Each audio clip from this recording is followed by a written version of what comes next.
This is The Art of Public Speaking, Chapter 11, and this chapter is on outlining.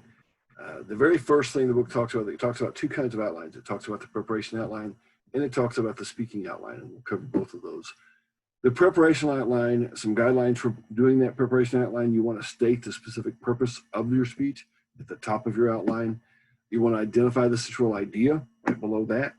You want a label of the introduction, body, and conclusion, and then of course within the body, you'll have a consistent pattern of symbols and indentation. Roman numeral 1, A, B, Roman numeral 2, A, B. Under A, B, you might have 1, 2, and under 1, 2, you might have little a, little b.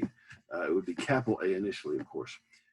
Some principles to remember in regard to outlining. You want to, on this particular outline, you want to state your main points and your subpoints in full sentences. You want to label transitions, summaries, and internal previews,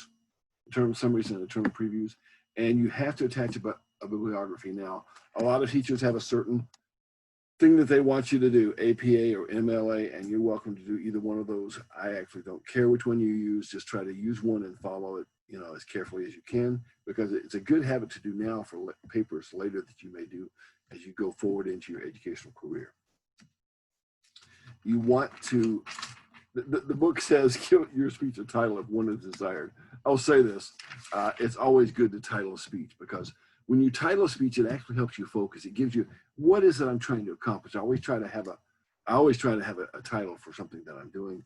If I'm doing a message on the weekend or something along that line, I try to have a title.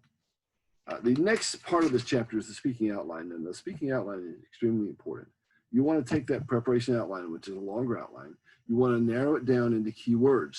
As you narrow it down to keywords and key phrases, you narrow it down into the keywords and the key phrases that will help you follow your own outline, so that as you're giving the speech, without reading everything, but being able to talk off the cuff, talk in an extemporaneous way.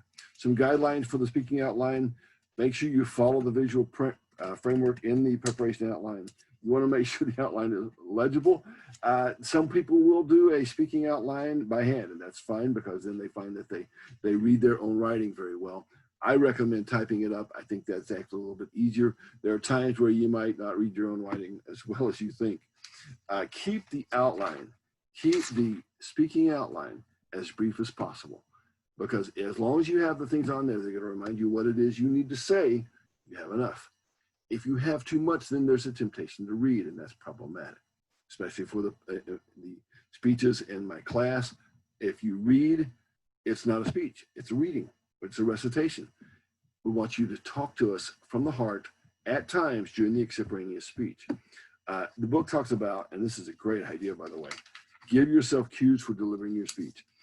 I have a master's in speech communication. I've been teaching public speaking for 23 years. I've done preaching in church for about probably close to 15 years now. I still do verbal cues in my outline telling me things to do, such as slow down or make better eye contact, things along that line. A lot of it depends on how I feel about the last time I got up and spoke, got up and taught, because almost every time I get up and teach, almost every time I get up and speak, I still sit down afterwards and say, okay, what can I improve from what I just did? So that's an important thing to have, verbal cues in your speaking outline. That is the end of chapter 11.